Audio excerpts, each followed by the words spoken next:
国民党立委马文君带团考察太平岛，成员是包括国民党、民众党各党10个立委，再是为民党坐 C130运输机到太平岛。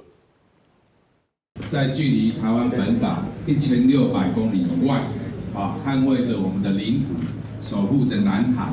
这边其实情势变化万千，但是我们在后方在台湾绝对全力支持大家所以各位不用感到孤单，好不好？好。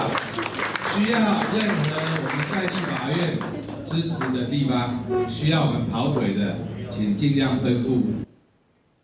立法院副议长江启臣特别伫太平岛写批寄予准总统赖清德，内底是写中华民国拥抱太平，你我有责。